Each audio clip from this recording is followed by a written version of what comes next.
turnout and puts a huge smile on my face to see everyone here.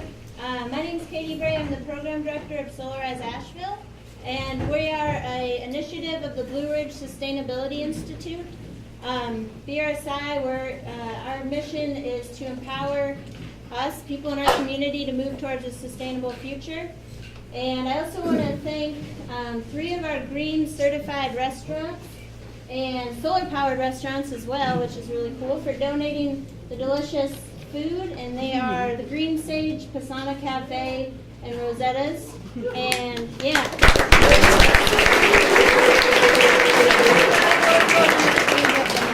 And also Jack's boxes for the compostable plates and cups and silverware. Or not silverware, but utensils.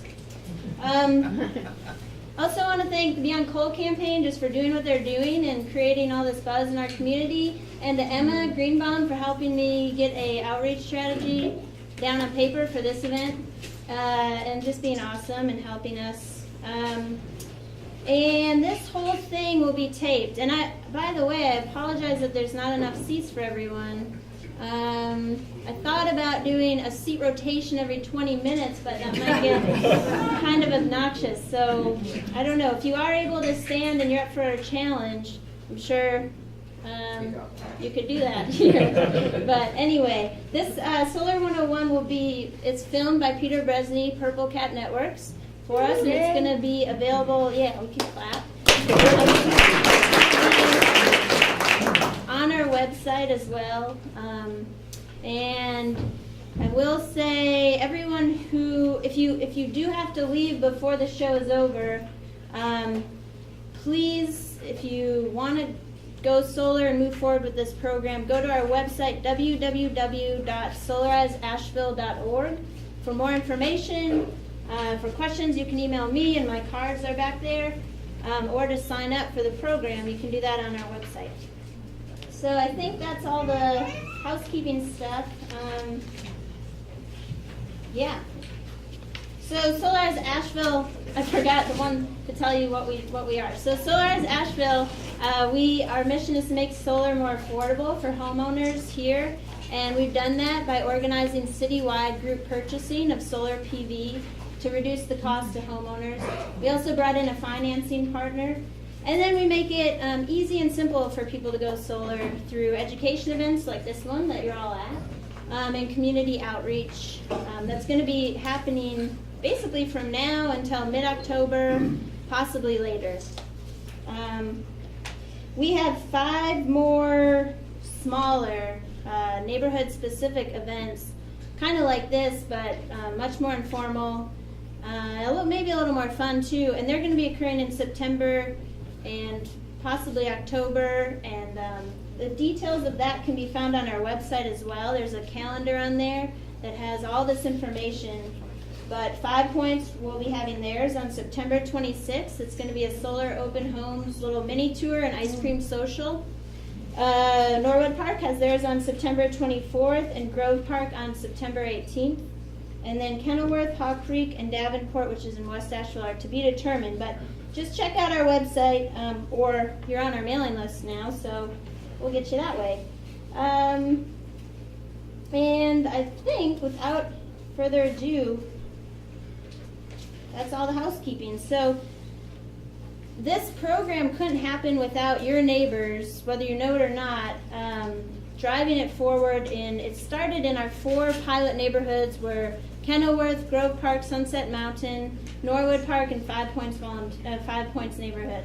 And these neighborhoods applied to be a part of this program, and were selected based on their strong leadership and organization and interest. And each neighborhood has designated solar coordinators who are the volunteers on the ground doing outreach and also helping with every single part of this program. Designing the RFP, selecting the installer, the database, everything. So it's also worked out really nicely that one of our volunteer coordinators from Norwood Park, Matt Monet, happens to be a climate scientist at NOAA and has a PhD in geography, and he's going to start us off with sort of why we're here, the bigger picture of the problem that we're addressing. So Matt? Thank you. So I have to state up front that I'm here as a private citizen and not in any official capacity, even though I'm a federal employee of NOAA. So I'm going to start off with this photo. This is like one of the most famous photos from the 20th century. This is the view of the Earth taken by Apollo 8 in 1968. And I show this because this is an iconic photo that had a really big impact on people's view of the Earth because the Earth looked finite and vulnerable. And I'm sure some of you in the audience know a lot more about that than I do. But since 1968, oops, what just happened?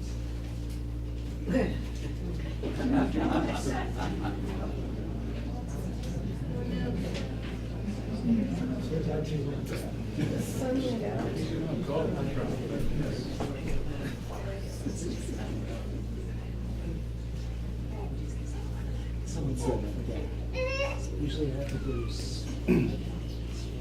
swipe left. So as Swipe left.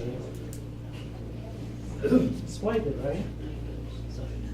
Let me just hold it on. yes, well, anyway, since 1968, obviously our ability to monitor the Earth has greatly improved. You're gonna have to yell. Okay. Project.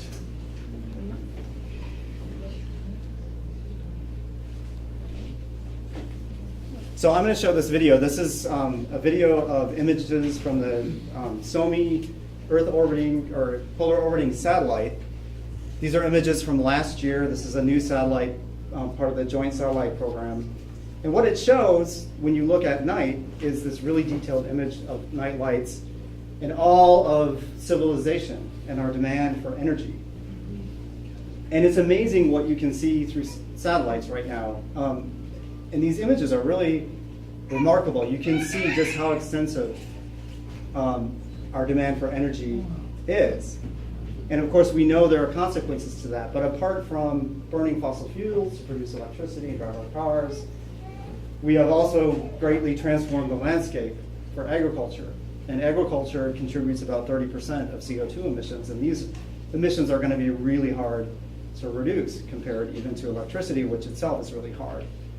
But you can see all kinds of features, like these are boats on the Nile in Egypt. And you can see solar or flares from outgassing in oil wells in Saudi Arabia and in the Persian Gulf. You can see the tremendous rise of the developing world and the cities there. Could you yell louder? Yeah. I can't hear you. Could you just use the microphone? So this is the border between North and South Korea. These are fishing boats along an international boundary in the water. These are brush fires in Australia. All of these things are contributing to CO2. Okay, I'll try. So let me go to the next slide.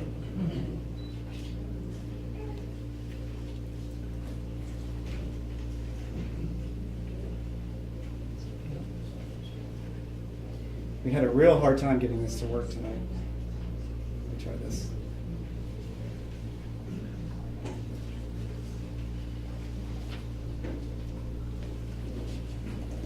Can we skip to the solar program? Yeah. You're here. Sorry. Okay, so anyway, our consumption of fossil fuels is enormous. Like, these are big numbers. All I'm showing here is that the relative change since 1990. And the reason I'm showing that is because of the next slide. So here you see this famous Keeling curve. This is the longest continuous measurement of CO2. This is from Mauna Loa, and you can see the consequence of releasing carbon dioxide to the atmosphere. It doesn't all stay in the atmosphere. About 25% goes into the oceans. It's actually changing the pH of the oceans, which is a whole nother problem. But CO2 isn't the only greenhouse gas, the only radioactive gas. So NOAA maintains a greenhouse gas index that sort of measures the combined impact of all greenhouse gases. And if you put that into CO2 equivalent, we're more than 400 parts per million. It's actually like the equivalent of 476 parts per million for CO2, which is starting to edge up very close to doubling pre-industrial levels. And of course, there are climate consequences to that.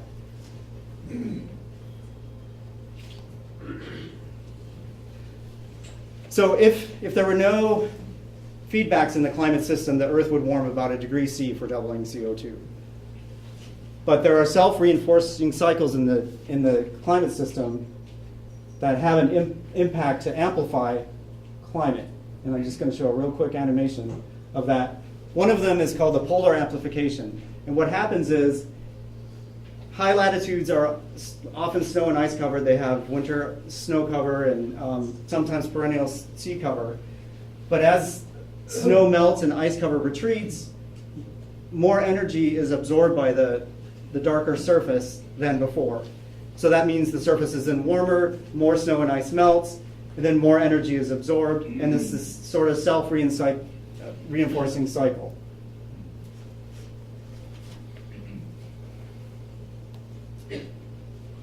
So what many of you have, here I go, sorry about this.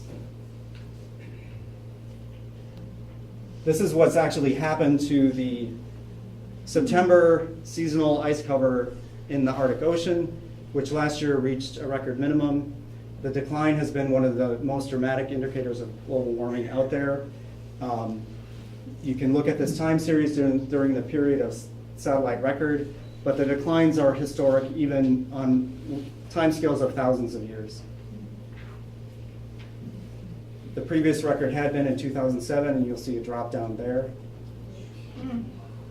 And then we'll see the 2012 record. This year will not be a record, but it will be in this family of low points. And what's happening in the Arctic is that the ice largely refreezes every year, but the multi-year ice, the thick ice, doesn't have a chance to rebuild itself because every year more and more ice is retreating in the summer. So we have a thinner ice cover. It's one of these positive feedbacks or self-reinforcing cycles. So this graph is a busy graph, and I'm just going to give you the takeaway message. But this is from the fourth assessment report of the Intergovernmental Panel on Climate Change. And what it's showing is the climate sensitivity. So if we were to double the CO2 concentration from pre-industrial levels, we wouldn't have a warming of 1 degree C. The warming would be closer to 3 degrees C because of these self-reinforcing cycles. And there's many ways that you can measure climate sensitivity. You can look at past climate change reconstructed from proxy evidence. You can use theoretical climate modeling. You can use the impact of modern volcanoes on global surface temperatures. And all of these estimates on this graph you'll see sort of line up around 3 degrees C. But they have ranges that go above and below that. So that's not necessarily the limit. And that's also, I should point out, the sensitivity on the century scale. So like the feedbacks that respond in terms of decades. The longer term, multi-century climate sensitivity may even be larger than that.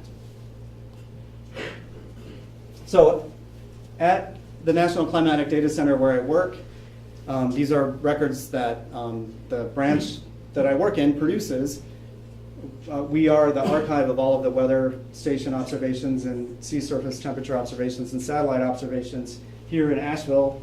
There's a couple people of my colleagues who are here. So this is sort of the observational quantifiable evidence that come from literally millions of temperature observations from all over the world over land surfaces and sea surfaces. And you can see the trend is up. And so the total change since 1900 is about 0.8 degrees C. So that's the warming. And since 1950, the IPCC has concluded that the majority of that warming has come from human-induced causes, greenhouse gases in the atmosphere primarily. So the warming is not confined just to the global average. This is the same kind of series. So we're looking at time on the bottom and temperature on the y-axis. This is the mean temperature for the US based on thousands of stations. And the trend is about the same. And last year, we had the warmest year on record by about 1 degree Fahrenheit. So that was like a record-shattering year that got a lot of people's attention. And these records go through a lot of scrutiny. We spend a lot of time verifying these. These are very, there are political interest in ensuring that these records are accurate, and so we do a lot of different things to verify their accuracy. But even if we didn't have these records, there's theoretical reasons to believe that temperature should be increasing with increasing greenhouse gas concentrations. This is a figure also from the IPCC, and what we're looking at here are climate model runs where greenhouse gases are not increased in the model, so there are only natural factors causing the climate to vary, and that's in the blue. And the shaded areas represent sort of the range of model runs. The red line, or shaded area, is when you add the human-induced heat-trapping gases, carbon dioxide and methane. And what you can see is, like, around the time that that photograph was taken by the Apollo 8 mission, the climate was essentially diverging pretty clearly from natural variability. And now there are all kinds of climate indicators that are consistent with a warming world. Humidity in the atmosphere is going up. Glaciers, especially mountain glaciers, are retreating. Greenland is losing mass. There's record loss in recent years. Sea level has increased about 8 inches in the 20th century and is increasing about 3.2 millimeters a year. Temperature over land is going up. Sea ice, which we saw in the Arctic, is decreasing. The heat content of the ocean, which is now much more comprehensively measured, is going up. Northern hemisphere snow cover, especially in spring, is rapidly declining. So one of the not so well publicized, perhaps, consequences of this is that the CO2 and the background conditions in the climate are changing so rapidly the climate system can't really come into equilibrium with these new conditions. So we haven't yet realized all of the climate warming that we've already committed ourselves to. There would be warming of about another almost degree Fahrenheit, even if we were able to stop and stabilize CO2 emissions instantly, which of course we can't do. So this is my last slide. These are scenarios, emission scenarios and modeling results for different trajectories of CO2 emissions during the 21st century. So this line shows the half a degree warming that we would expect in the coming century if we were able to stabilize CO2 levels at levels that they were actually in the year 2000. So you can see that temperatures just slowly creep up because these greenhouse gases are long-lived in the atmosphere. These other scenarios represent trajectories much more similar to the paths that we're on now. And in fact, this one is if we were able to stabilize emissions by the end of the century at about 550 parts per million for CO2. The path we're on now follows these lines much more closely, where we're not reducing emissions, we're actually accelerating emissions a little bit as developing countries start to use more fossil fuels.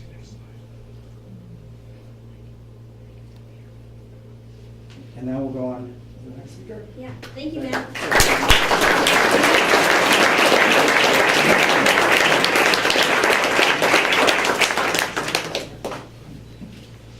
Okay, thank you. So that's the problem, but don't worry, because we have a solution for everybody. And Wilson Richardson from the Department of Energy is going to do a little basic Solar 101. So we applied for a grant with the Department of Energy as part of their Sunshot Outreach Partnership for technical assistance, and he's one of our solar experts. He is in Boston, and he flew down for this presentation.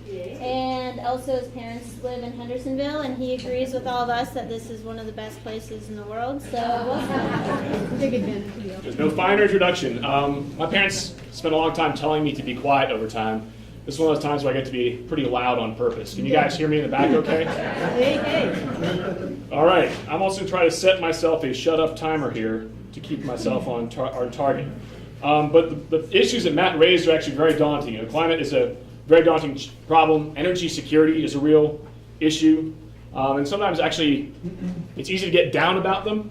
But I recently dug back into, I started working in solar in 2000. I dug back into the projections from the World Bank, the International Energy Agency, and even Greenpeace to see what they would say about the distant year of 2010. And every single one of them was completely wrong. And all on the downside. They dramatically underestimated the amount of wind and solar and biomass that we would have installed globally. They were off by a factor of 10 about China. Greenpeace was even wrong. They were just putting a number out there. It's like, we can be this crazy. And they were conservative between 2000 and 2010. So as we're thinking about possible futures and futures we want, let's try to get out there and grab it. But at the same time, there's a lot of stuff out there that's happening that is combining in very positive ways to move things a lot faster than we think. And it's great to see that momentum coming here to North Carolina. It gives me an excuse to come home, which is great. I'm going to try to talk through some of the, well, first of all, welcome to the solar party, to those of you just joining. You all need to learn all the jargon that goes along with it, just like every great sport or niche market.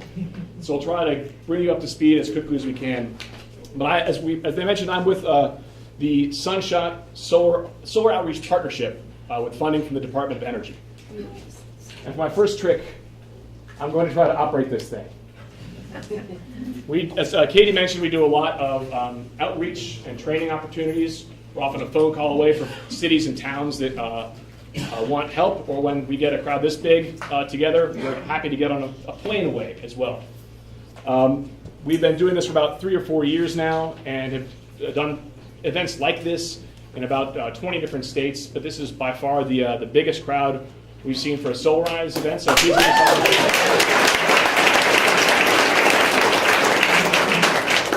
So the good thing about solar power is that there is a ton of it. It is an unimaginably vast resource.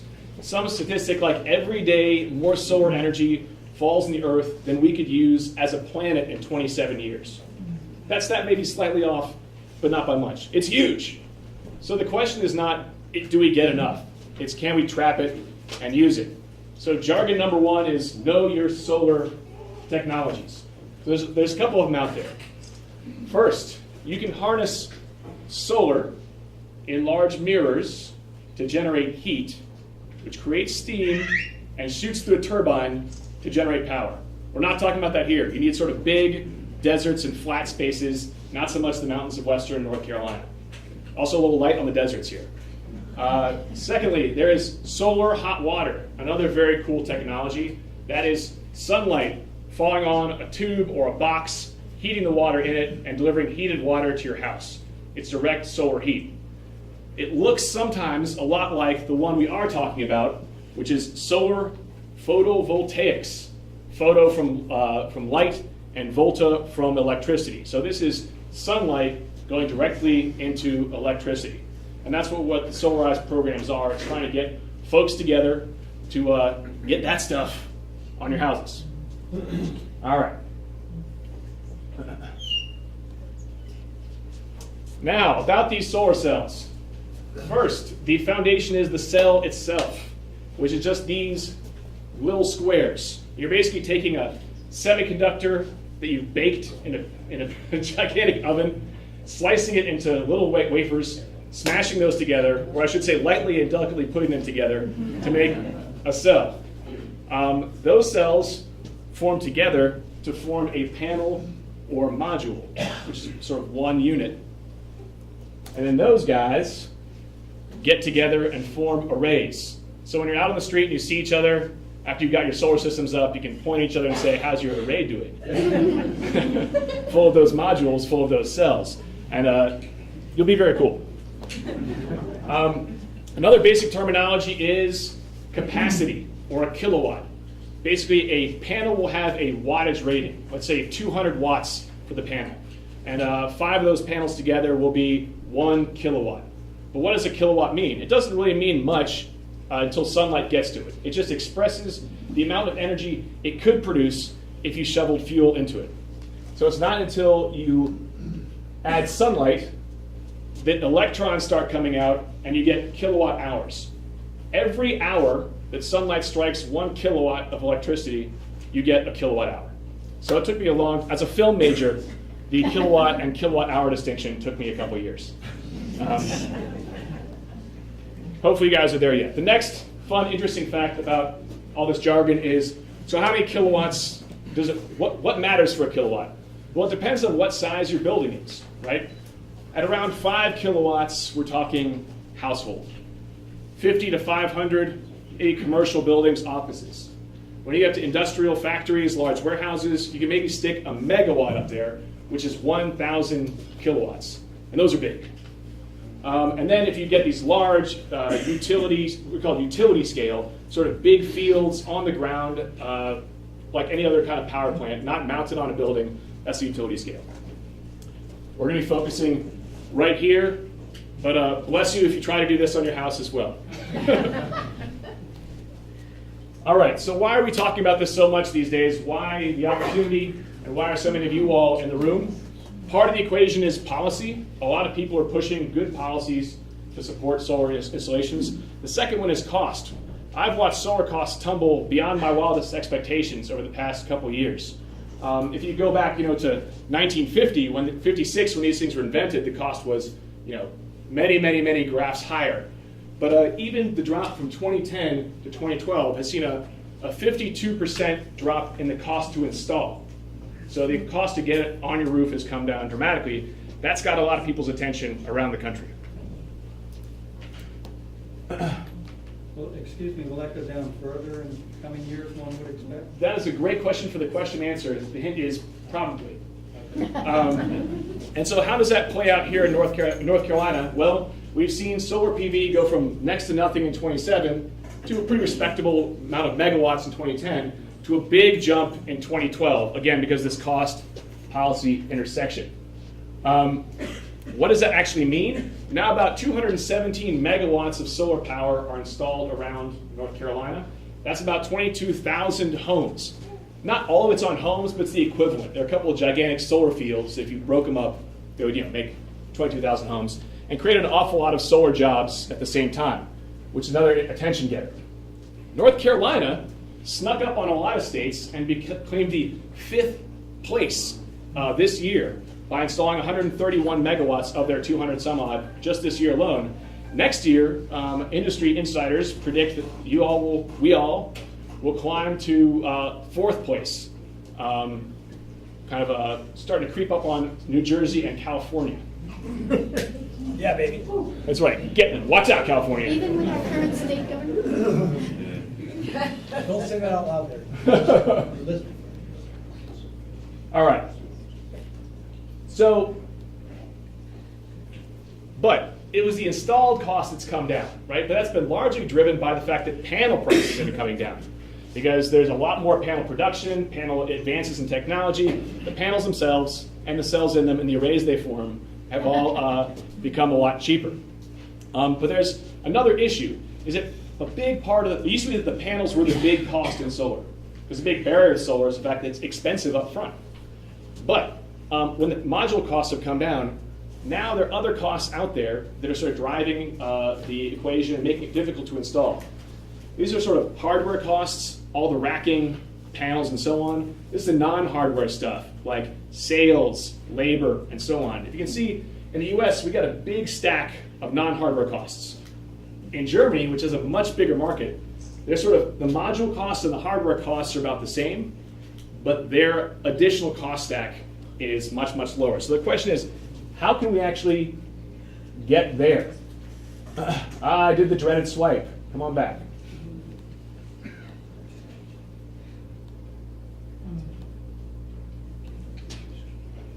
All right, so this is now a view of the non-hardware costs. The biggest chunk, or one of the biggest chunks, is customer acquisition. That means all you beautiful people in this room. Unlike Home Depot, where people just walk in and pick up the light bulbs and the screws and the widgets they need, solar installers have to call all of you individually and say, would you like to buy this thing that you may or may not have heard about? Ever. Ever. And it does these really weird things that previously you just flicked a light switch and the utility gave it to you. Do you want to pay a lot of money for that? It's a hard sale, even though it's really, really cool. And so making those calls and working at marketing is a big cost for small businesses and large businesses. So if there's a way we can reduce that, we can actually lower that cost even further now that the technologists have sort of done their job in the labs. What can we do about these other costs out there? Which is where Solarize comes in. Hooray! Solarize to the rescue. What is Solarize exactly? It's a pretty simple concept. It's instead of having to do individual phone calls at a time, it's get whole neighborhoods, whole communities together and get them to sort of Groupon or Sam's together and buy in bulk so that the cost comes down. Another key part too is that you buy, the more people sign up, the cheaper and cheaper it gets. And it's been tried in Washington and Oregon and Massachusetts and Connecticut and New York, and it's sort of spreading around. And there are plenty of mistakes that others have made and plenty of good practices that are out there that Katie and team have been able to pull together to make a pretty, I think, very solid program to offer to you all today. So what are the advantages that Solarize gets out? I sort of call these the 3 C's: cost, complexity, or confusion. And this one I usually just call couch. As in, it's a high upfront cost. How do we get that down? Well, everyone buys together. This stuff's really confusing. What do? We try to learn about it together. Nerds like me talk, but also you educate each other as you go through the process. And also, the couch is extremely comfortable. Why would I ever leave it? Which I often feel. And that is because it was a time-limited act now. It's a time-limited offer. All right. So the process is pretty simple, actually. First, we select an installer. That's already been done. You'll be hearing from them tonight. Secondly, there's marketing and workshops. That's what we're all experiencing right now. There's then enrollment, which if you're lucky, you will remember to do right after this is over, because their enrollment agents are standing by. There's then a site assessment where the good people of Sundance will look at your site and tell you if you can invest, if it makes sense, and what tricky stuff there might be. And then finally, you say yes if you want to, and the installation goes ahead. All right. So a couple other questions I was going to throw in, and I think I got my slides a bit out of order here, but that's all right. We'll get by. First, what is sort of a reasonable energy use to expect? Typically in North Carolina, you all use about 5 kilowatts, 6,500 kilowatt hours a year, which is actually about the amount that a 5 kilowatt system puts out, which is about the amount that you all can fit on your roofs generally down here. So it's a very nice match. There's something called net metering. Has anyone ever heard of net metering? Awesome. Okay, for those of you who haven't, the question is, great, I've filled my roof full of solar. It's generating 100% of my power, but sometimes I'm not home. What happens then? All the lights are out. There's a policy in North Carolina that if I'm not home and the power's pumping out of my PV system, it's a beautiful sunny day, then my meter starts to spin backwards, basically. I start getting credit for the power I'm putting back onto the grid. And then when I buy back, they charge me again. But when the sun comes out, it rolls back again. So net metering, in a way, allows the grid to act as your battery. A lot of people ask, do I need to put a battery on my house? The answer is no. You can use the grid when you need to. You can sell back when you need to. And it all hopefully balances out. Another question we might get later tonight is what actually makes a good site? Generally, you want to be facing south towards the sun, since we're in the northern hemisphere. A long time ago, I saw some systems that were on the north side, and those didn't do anything. They were beautiful sculpture, but actually didn't put out any power. So you want to be generally south. All the way west and all the way east is still okay. You're going to lose a little bit, but generally you're still going to produce power. It's great if the roof is slanted, too, because you actually want the perfect tilt for solar is at the latitude that you're at. So I'm at 45 latitude. I want my solar at a 45-degree angle. If I'm at the North Pole, I want my solar panel straight up and down at 0, and so on. If I'm at the equator, I want it flat. Anyway, so right here, a good roof pitch is a pretty good slant to have it at. If you have a flat roof, that's fine. They can put in racking, and Sundance can tell you all about that more as well. All right, that's good there. The next question is, okay, so we signed up 300 people, and it turns out that I don't have a perfect roof, while the other 299 do. There are ways in the Solarize concept where you can kind of get back in. Shut up. Who did this? You did. Dang it. Anyway, there are ways, and I'm not sure which one Sundance picked, but they can tell you about this too, but they might say, yes, you can do it. If we have to reinforce your rafters, it might cost a bit more than the group is getting, but we're going to acknowledge what that costs ahead of time. It's not going to be a sort of hidden charge in there.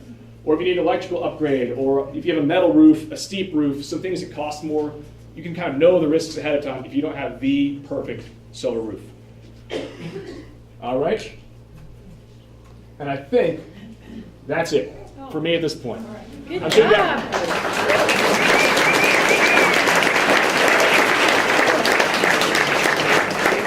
All right, thank you. So we want to go solar, and Sundance is going to tell us how we can do it with Solarize Asheville. Just a quick note on how we selected Sundance. So a team of us made up of volunteers from each of the neighborhoods that I mentioned earlier. We put out a request for proposals to 34 installers in our region and asking for their proposals and pricing and ideas and all that. Then we scored them, we reviewed them, we met, we deliberated, we talked about our thoughts, we got the Department of Energy, technical experts' insight on it, and we unanimously chose Sundance because they're the best. They have the best pricing, they had the most detailed and well thought out plan and ideas for outreach. They're extremely involved in our community. They help nonprofits here. They pay a living wage. Basically, their values and principles seem to be in line with what we're doing and what ours are. And I'm really excited to have them on board. It's just, I couldn't be more thrilled. So Sundance, is that next?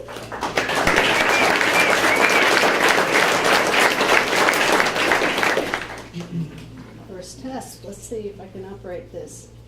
Just went away. Do you want me to run the That would be slides for you? really great. I would be so appreciative. Okay. So thank you, Katie, for that great introduction, and thank you, Community of Asheville, for showing up for this campaign. It is incredibly exciting to us and for all of the solar industry that have been working hard to bring solar to the community. Now, our motto at Sundance has been empowering people with solar. So bringing solar to homeowners through ownership is really what we're committed to, and we're so excited that this Solarize Asheville campaign is going to bring the community leaps ahead and accelerate that process. We've been doing programs like these for years. Have I ever seen a fraction of this show up for one? No. So that's the power and the beauty of this Solarize Asheville campaign. So again, very, very exciting.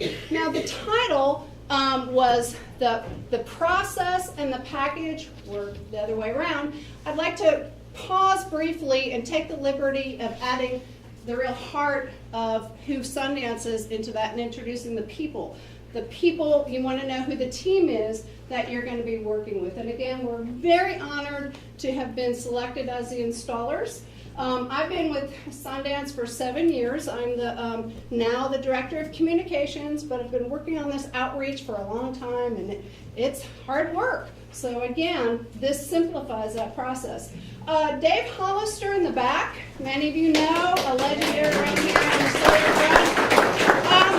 Co-founder along with his wife Sierra in 1995. So Sundance has been at this for over 18 years, long and hard, along with many others in the room, but no doubt helped bring the solar where it is in Western North Carolina.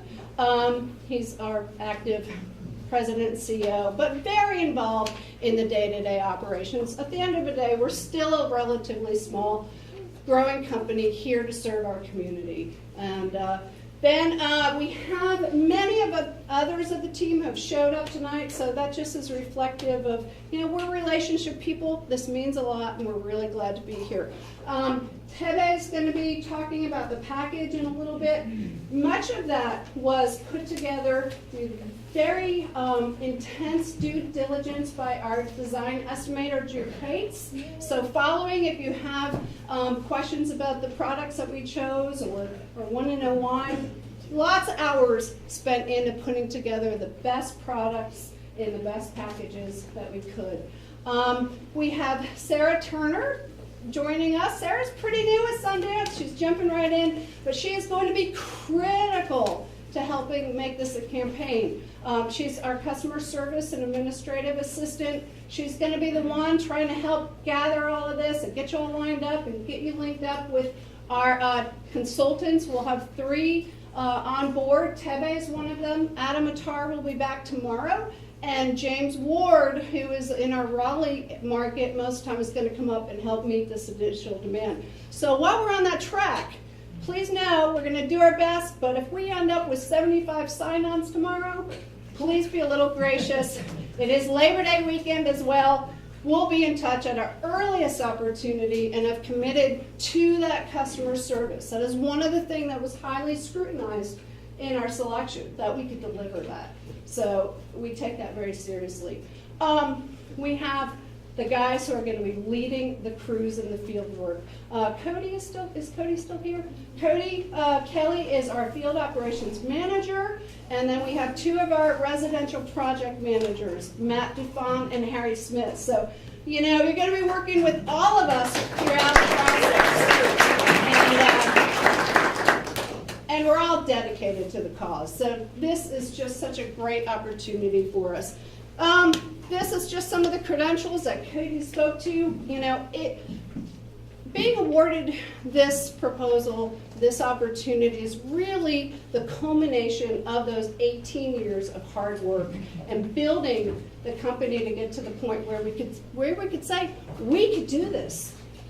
And that really was a very significant achievement to look at that and put all that on paper and say, yes, this is what we have grown into, and Solarize is going to take us the next way. And again, our community commitment, we have been engaged in the community. We're out there solar powering events all the time. I do educational outreach with kids, and so this education is at the heart of it, and Solarize will help move that forward. Tebe is going to talk about the base system components and the package, and then the process, and then of course we'll be just jumping into that as you enroll and doing our best to help you all bring solar into your lives and be part of the solution. We really appreciate being entrusted and brought into partnership, and thank you so much.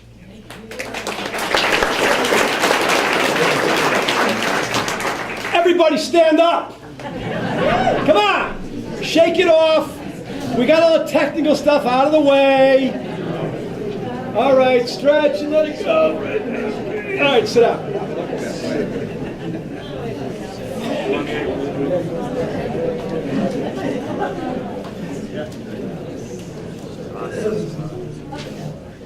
There's a good chance I know a lot of people in this room.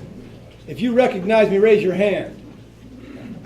Thank God I'm in Friendship Town. All right, Sundance Power, 18 years. I've been there for 5. My job is to hook you people up. I'm going to come to your house and we're going to take a look, do an analysis. The system is set up right now so that we can actually give you a price right there that day. Okay? There's none of this going back. Normally our process, we go back to the office, we sit down, we do the Google Earth, and we do the production numbers, we do your payback numbers, we look at financing, yada, yada, yada. This thing has all been done. So I come out to your house, and we'll go through the little process here on that, and it can get done right away. But what I'm going to do first is we're going to talk about the selection process of the componentry that goes into the system. You have 3 major parts to an installation. One is the array, and we know that's a cell inside a module stuck together on the roof to make the array. Remember that? Yeah. We just learned that. There's a quiz later on. The modules that we selected, we have a base module. It's an LG module. Who's heard of LG? All right. They're a very, very well-funded company. They're multinational and they're multi-dimensional. PV is not the only thing they do. Okay, so they put a lot of resources into this. They've only been doing it a short while, but they make a heck of a project at a very good price. Okay, that's our base module. If I come out to the house and we say, you know, we have a base module, we have an upgrade, and you say, I got a budget, you're going to go to the base module. Our upgrades will go to later. Okay. But LG is the module that we're looking at for most of the situations that we're going to run across. The inverter is the second part. That's the thing that takes your module, which produces power in a DC, direct current. That goes into the inverter and gets inverted to AC, and we all know what we can do with AC. Well, she turned it down to 70, did you notice? But AC is also the alternate current that goes into your cell phones, your TVs, your refrigerator. The grid is AC, okay? So the inverter is very important. And we use an SMA inverter, which is this logo here. And that is one of the largest companies in the solar industry. They have a 55% market share. If it hasn't been thought about, they don't make it, because they think about everything and they make it. It's a string inverter, which means all the modules are run through one module, and they're all run in series. And we'll talk about what that means, okay? And the other thing is the racking, the thing that attaches to your roof, and how we do that is critical. We've been doing this 18 years. Dave, how many jobs have you done since you've been doing this? Thousands. Have we had a leak that was our fault?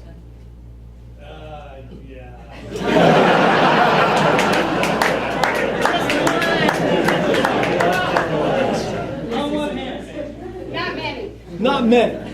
Thousands, not many. Because what we do is when we attach to your roof, we go into the joists. We don't leave holes in your attic. When we come into your house with a conduit, it's all caulked. It's all put together. This is critical for you to know that we've been doing it long enough that we have taken care of the issues that cause problems. Okay? And that's something you really want to know. There's peace of mind involved here. If, God forbid, something is wrong, we warranty anything we touch. Okay? Anything we touch, we warranty, so you don't have to worry about it. We'll fix it if it, we'll get to that. The other thing, we have flashing that goes underneath. If you have an asphalt shingle roof, that's the, squares on the roof. It flashes underneath there so you don't have any leakage that goes beneath your shingles. And we're using that on every single job that has an asphalt shingle roof. The module upgrades, we can go with a Kyocera, which is a company that we've been using for as long as we've been in business. And they have a very good track record as a company that's been making PV panels for over 35 years. And they have modules on the desert in Australia that are still producing power 37 years later. Okay? Very good company. A little bit of an upgrade from the base. And the premium upgrade is the SunPower module. Who's ever heard of SunPower? They are the best module produced in the world, bar none. Highest efficiency, best warranty, just an outstanding product. I can't even say it enough how good it is. So far, we've sold one job with Solarize.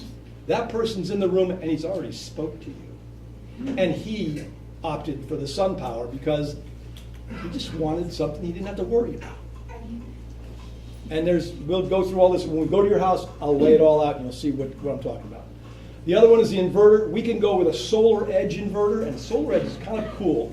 It's an Israeli company, been around since 2006, and the module actually has an optimizer that goes beneath the module and improves your efficiency and also allows you to have non-string attitude towards the sun. So if one module gets shaded, the rest of them are still producing like it was nothing.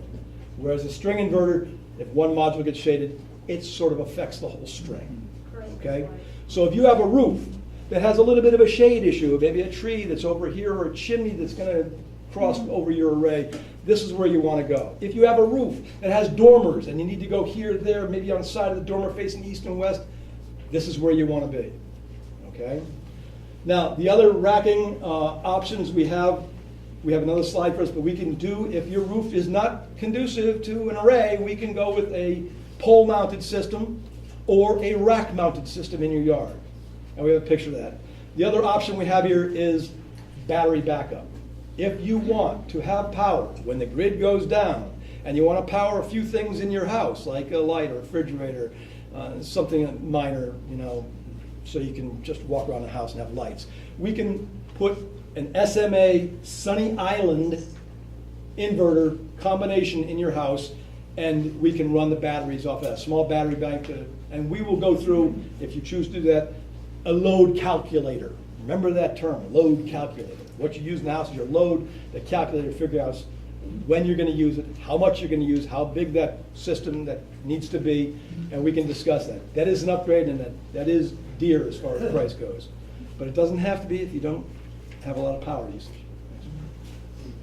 This is the metrics that tells us what your price will be on a base system.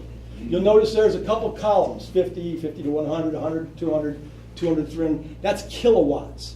So if we have a 5 kilowatt average system and we have 20 people that sign up, and there's probably 100 in this room, 20 people will bring us to the second tier, the second row, second column.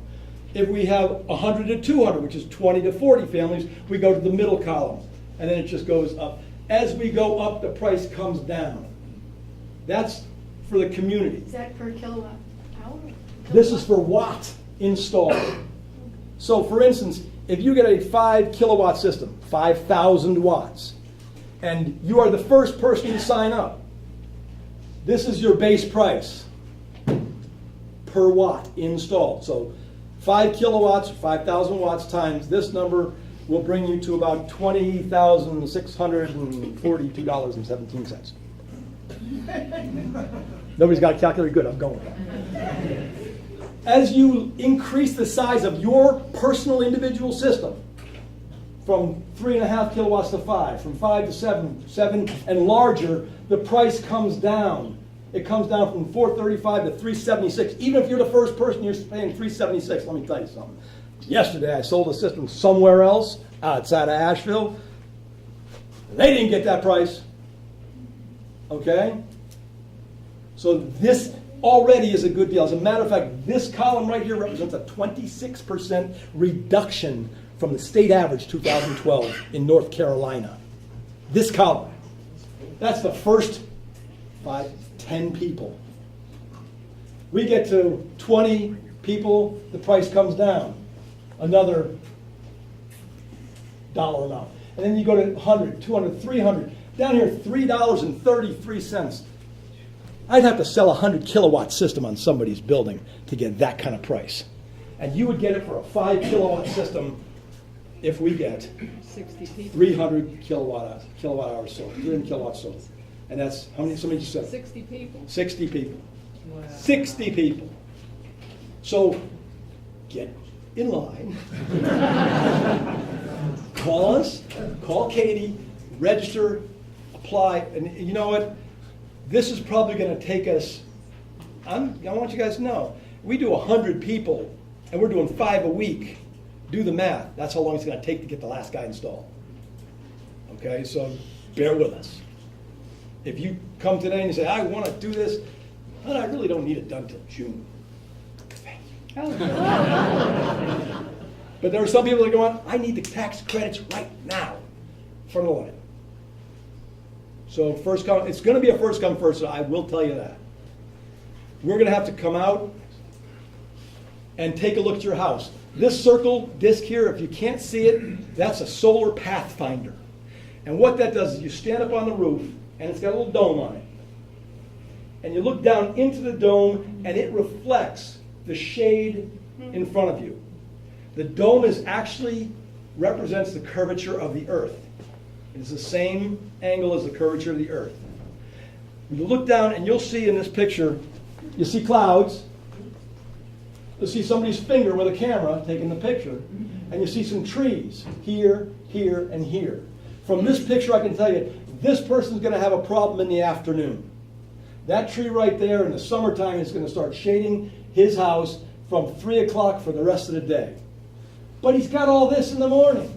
If this house is facing due south, perfectly south, I would say to that person, you've got a good portion of the day where you're going to have great sunshine and you're going to be able to produce a lot of power. If you want to trim this tree back, you can get yourself an extra 3 hours, 8 months of the year. These analysis is what I will do when I get to your house. I'll come up and look. I'll get on the roof, and we'll sit on the roof, and we'll look at it. and I'll take a picture. And I have a tool on the computer where I can load this photograph and actually draw a line around the trees, and the computer will spit out and tell me exactly what the percentage of power you're going to produce. It'll say 82.5% all year long. And I use that number to figure out what your production numbers are going to be to give you a payback estimate on when you're going to see your money come back to you. And this is all part of the plan. Next slide. These are the different kinds of arrays that we can do on a roof. This is a flush-mounted system. Flush means it's the top and the bottom comes right along with your roof.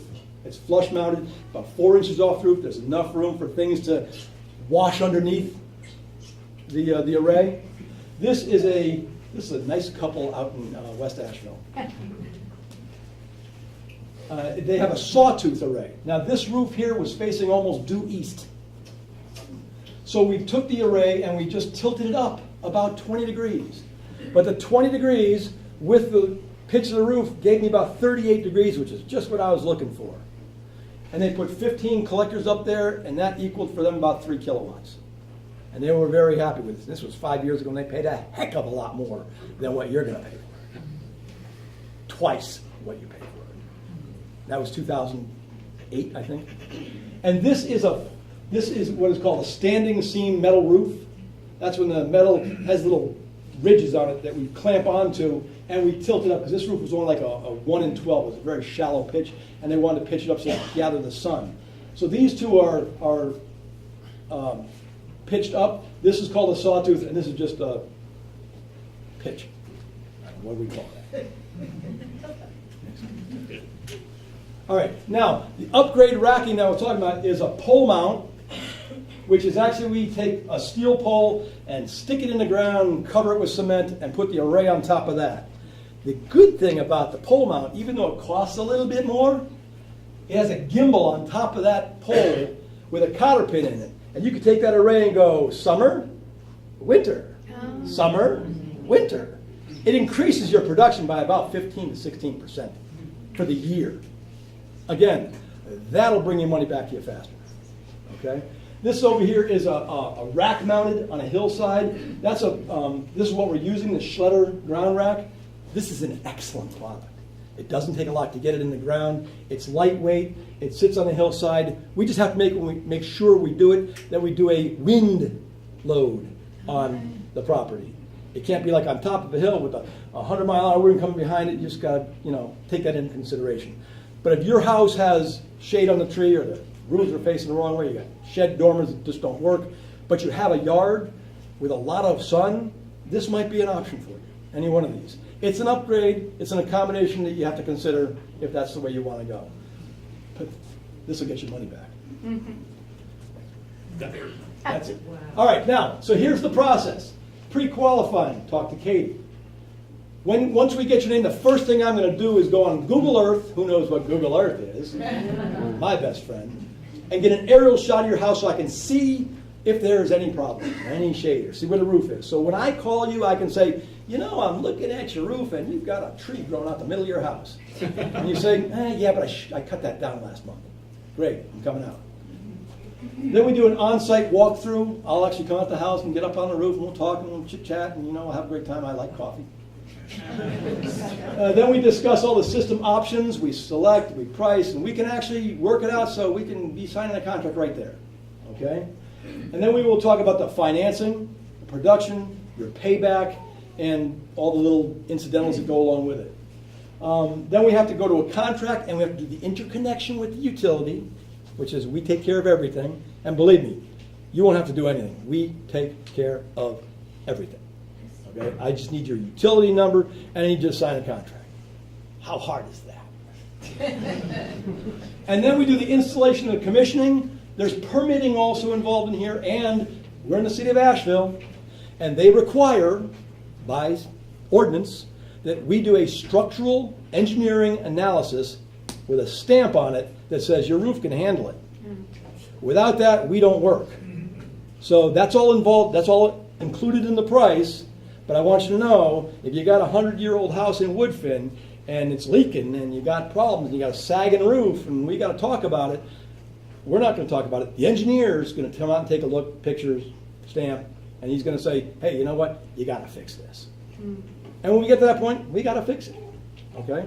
And then after installation and commissioning, you'll see I have bliss and happiness. I live there.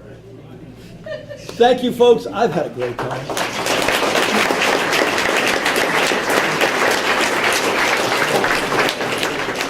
All right, thank you, Tevin. Oh, you're welcome. So if you want to enroll in Solarize Asheville, please do not call me actually or call Sundance, but go to our website, and it's www.solarizeasheville.org. And there's a shiny blue button at the very top of the page that says Enroll Now. Click on that.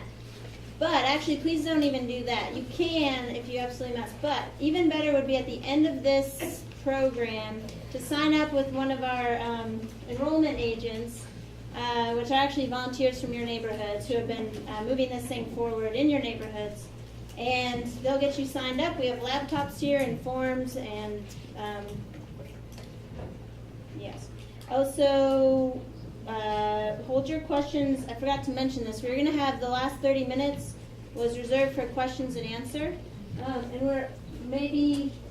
we'll still have a little bit of time for that, but to honor our 7:30 end, we're going to wrap up at 7:30 and have enrollment. And at that time, you can pull someone aside and ask a question, or you can email me with your questions as well. And my email address is kbray@blueridgesustainability.org. And I've got business cards back there as well.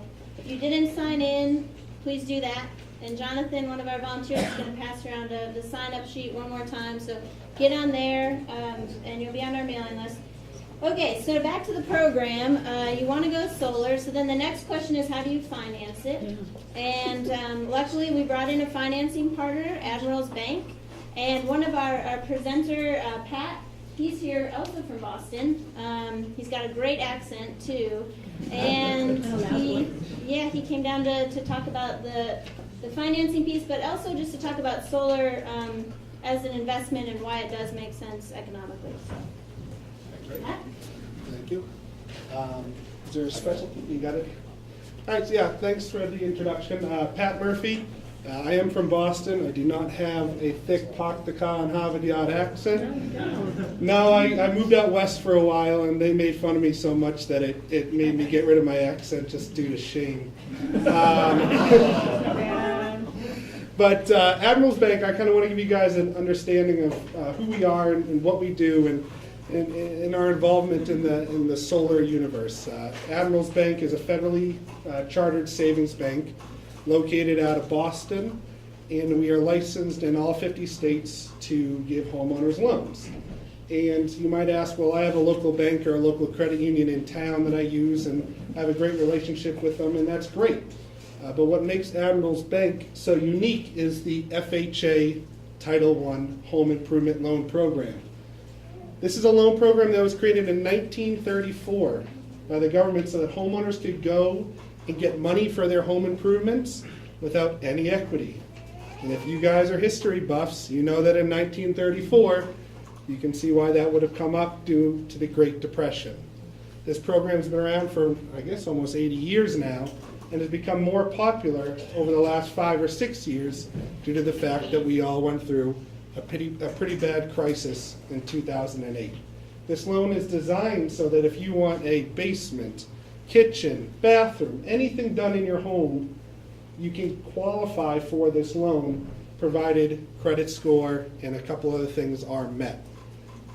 Admiral's Bank for the last 25 years has taken this loan and grown it to the point where we are now the nation's largest lender of these loans by a considerable amount. And the reason being is not many banks do this type of loan. So luckily, due to our ability to do it on a big scale, and the fact that not many banks even want to be involved in this, we do have a great presence in the marketplace.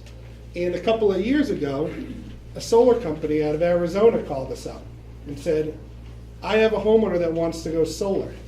Can I use your loan program? It was interesting because we didn't know. We didn't know if it even qualified as a home improvement.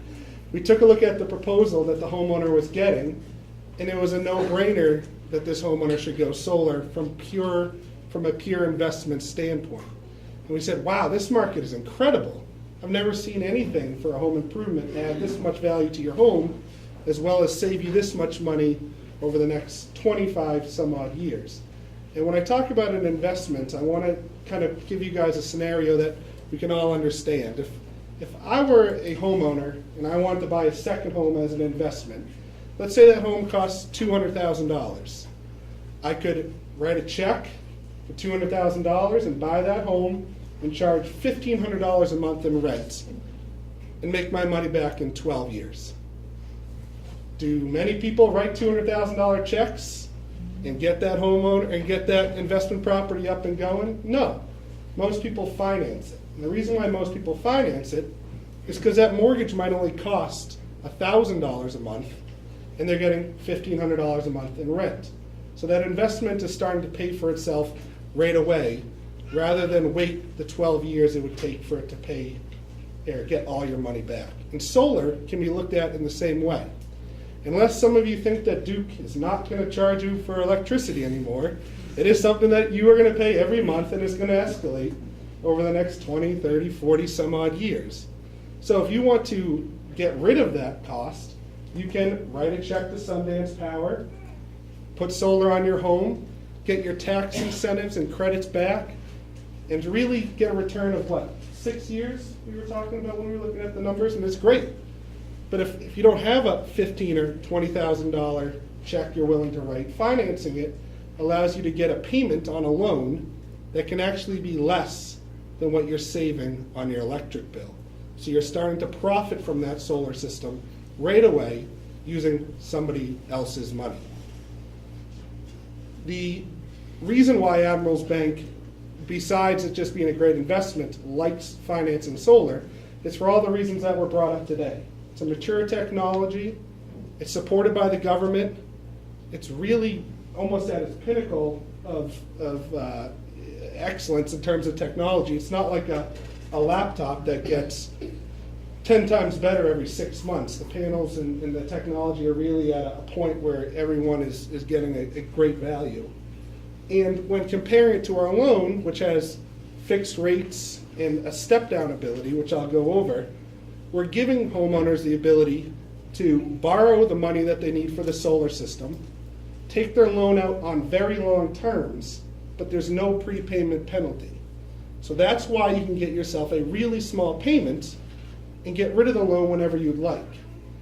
And when you get your tax credits, which they'll go over, and the money you get from going solar, we allow you to take that money, pay it towards the loan, and lower your payment. So, for example, if you want to, these are the rates on the loan. These are secured loans. So it's similar to like a home equity loan, but because you don't need any equity in your home, you can qualify for this loan because you're going solar, provided you have that 650 credit score or higher, and a DTI or debt to income ratio of 45% or less. So that just means we got to make sure you can afford it. Those are the two qualifications that you need to have this loan take place. And I want to give you an example of how this loan works specifically in North Carolina. So if you were, and this is actually right around a 5 kilowatt system, if you were to put a 5 kilowatt system on your house, you might be saving $70 a month from Duke Energy. Great, that $70 bill goes to zero. The loan, on a 20-year example, might cost you $154 a month.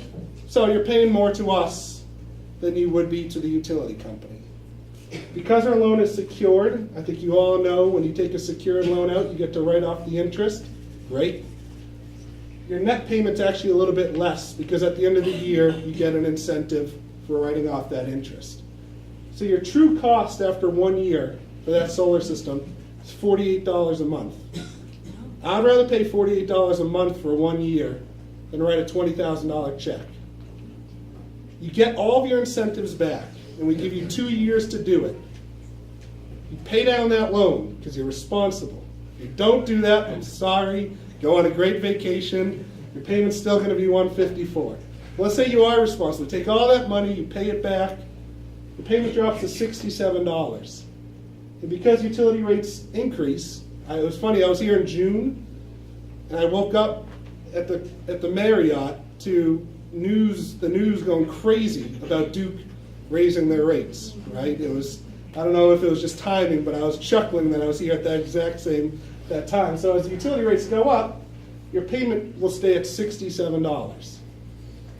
So if you're paying a bank $67 rather than the energy company $72, and you can get rid of that expense whenever you'd like to pay off the loan, you're essentially making money off your solar system right away.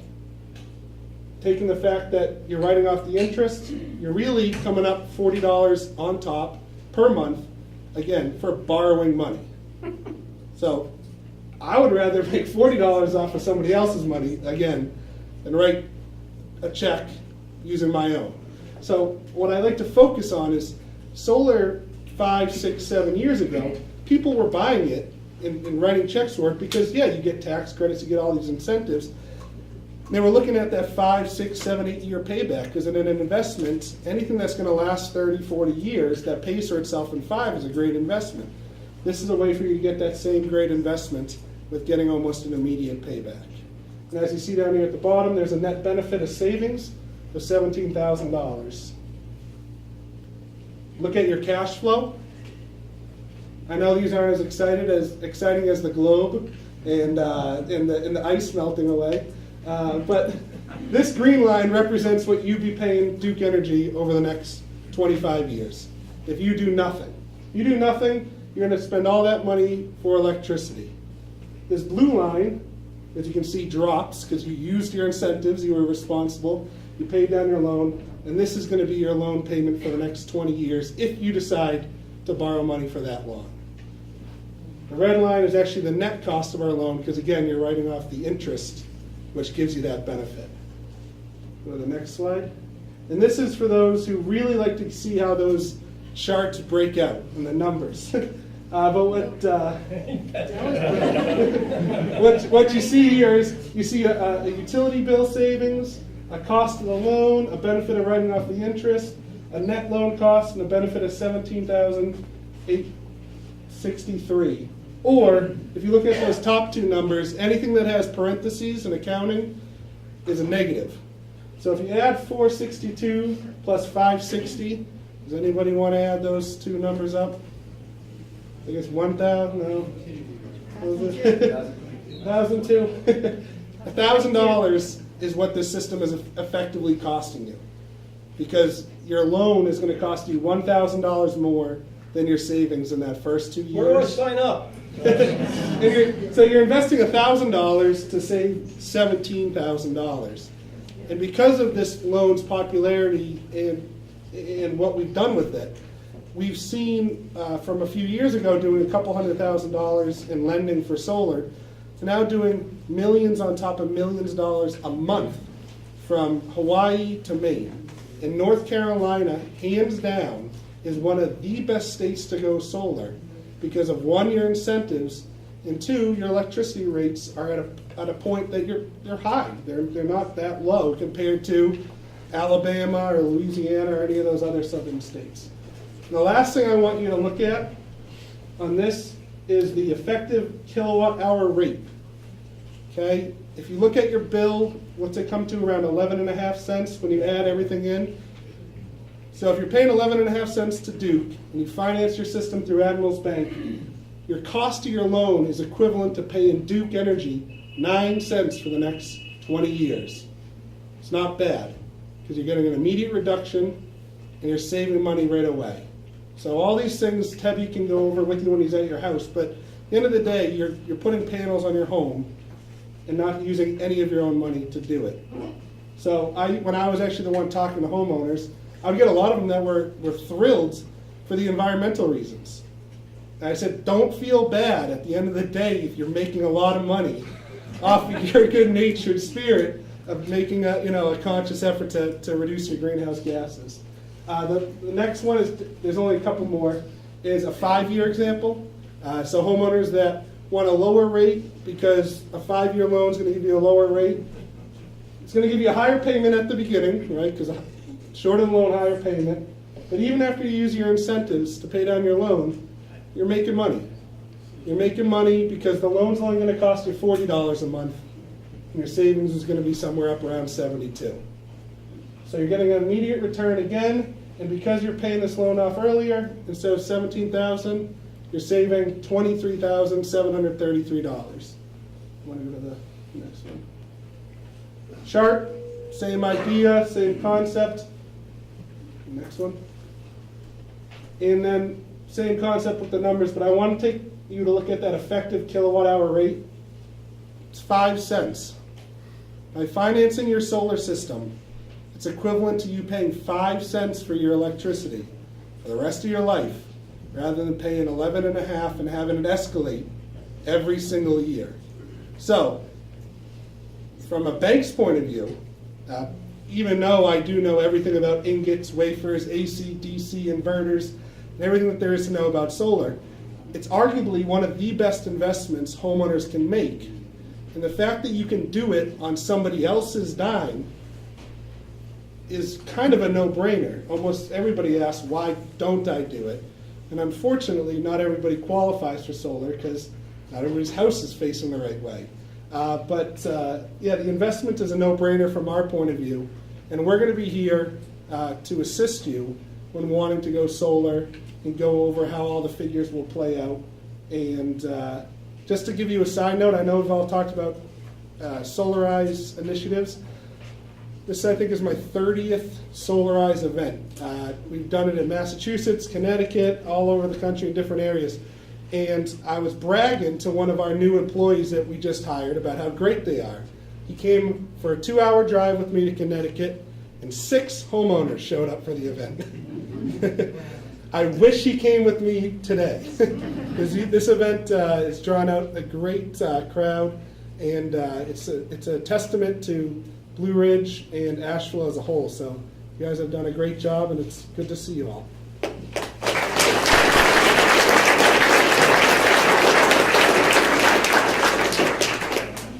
Yes, Asheville is the best, and this is our last presentation. Thank you so much for bearing with the heat. I know it's a little warm in here, but that's just climate change, and that's why we all need to go solar. Yay! Oh, we came full circle. Our last presenter is Mark Goodson. He's a local tax expert. So we have a great market here, and partially because we have such strong incentives in North Carolina, but you need to know how to take advantage of them and use them. So Mark is going to talk to us about that. Thank you. Usually people hear me. I don't have trouble. You know, I think, can you hear me? Okay. You know, taxes is one of those, it's time to go to sleep. This is good news because this is when the government is actually helping us. And it looks like a few people in here remember this back in the 70s in Asheville.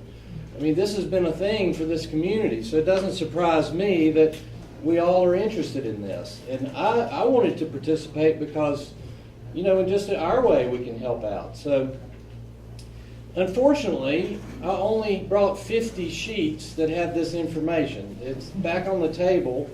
I'm Mark Goodson. It's Accounting Professionals. It's accountingprofessionals.org. We are a profit company, though. We try to make one. So if you don't get one of those sheets, if you want to call us, I can send you the Word document that this is. You know, it's in it. You know, taxes are complicated, and one of the reasons that they have to have someone come that knows this to tell you this is energy credits are just, you have credits for, you know, they've been out there for several years. They have it for solar panels, for all the other solar that's out there. It's for appliances. So, you know, how does this work? The good news is for solar panels, it's pretty simple. It really is. Okay? It's tax credits.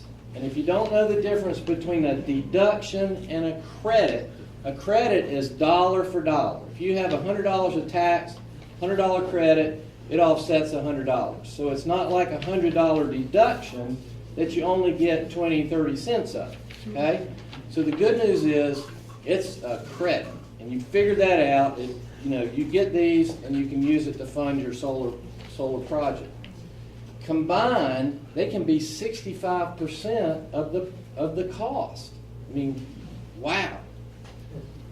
You file it in your regular tax returns. They're due in April, and if you extend till October, so they go on your regular tax return.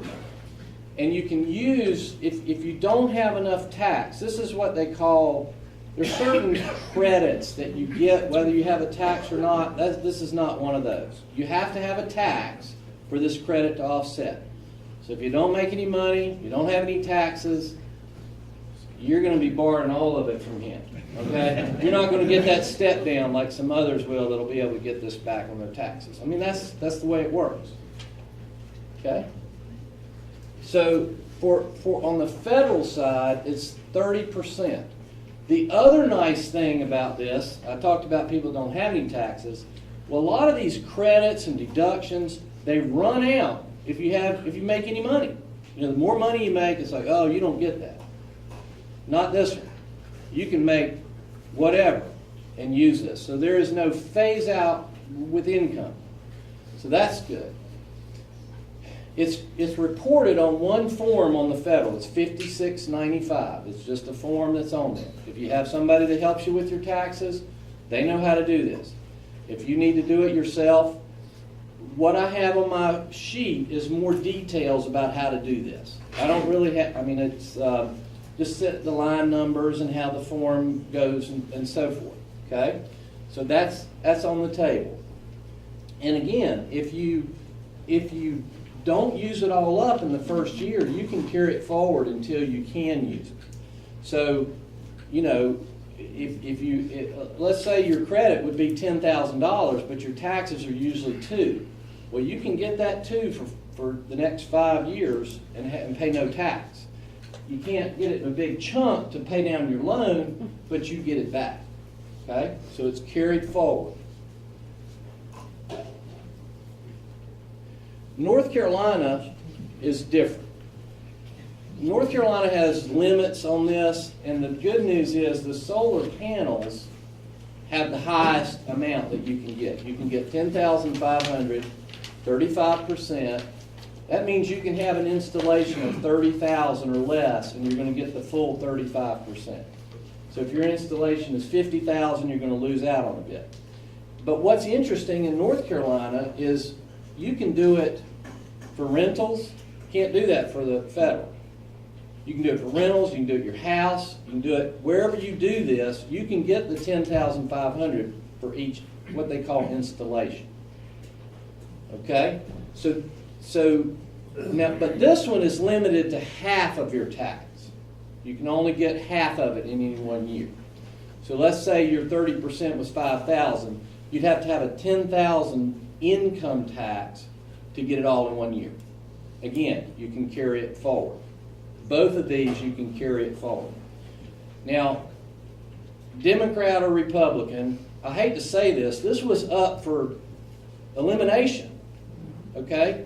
And just like everything else was up for elimination. It stayed, but we need to keep the pressure on. This runs out in 2015. The federal one runs out in 2016. Got plenty of time to get in the queue to get this done. But if I wouldn't wait. Can it be carried forward beyond 2016 or not? Yes. Oh, yeah. The If you start carry now. forward doesn't end. Now, they can, generally, I mean, the government can do anything. They say, look, we end it all, Yeah. and you lose the unused amount. They have not done that, so I don't anticipate that. North Carolina, though, if you're filling out your own forms, it takes me 30 minutes to explain how to do it. It's 4 different forms on North Carolina. So just read the piece of paper, but it's basically you fill out one form, it leads to the next form, which leads to this form, and then it goes to the main form. I didn't even list the main form. Use TurboTax or Professional. Let's see what else.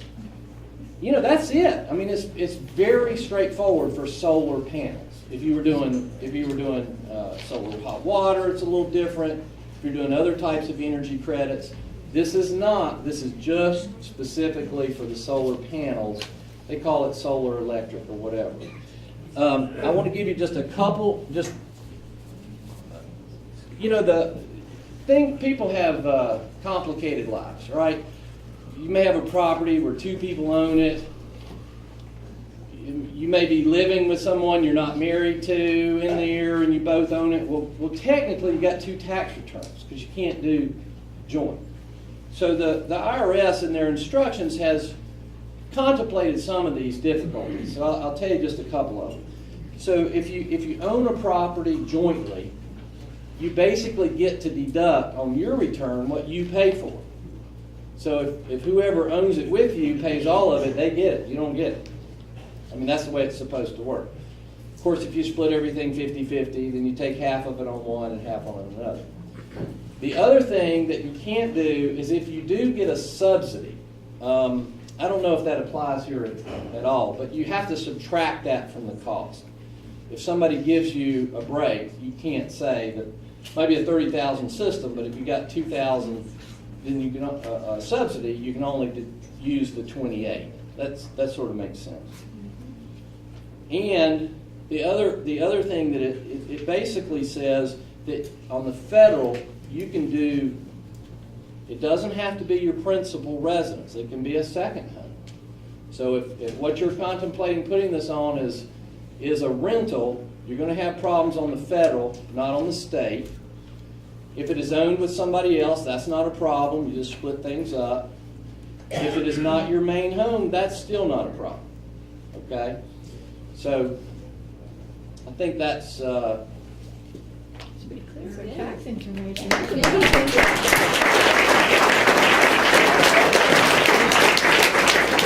part is back there too. If you want to follow up later on this, I actually have to return to Charlotte. I drove up here for the day. My office is right around the corner in Merriman, but I was in Charlotte. So I've enjoyed it. This is great. I hope you guys do this. Remember what he said. This is a great investment. You can actually get where this is paying you and help the planet. I mean, man, that's good. All right, big round of applause, fellas. And for the volunteers back there, your neighbors who are helping, another round of applause for them. So what we'll do, since it's 7:30 with questions, is pull one of us aside after, email me. If you have questions, ask the person next to you, whatever. To enroll, go back there. Sounds like people are already doing that. And thank you all for coming. Thank you. It's a great program. The website says Asheville City Limits. Yes. And we're North Asheville, border of Weaverville. Is your address when you do mail? No, it's Asheville. Oh, you're fine. Okay, good. Yeah. Excellent. Yeah. Great. Okay, thank you. Not for the, excuse me.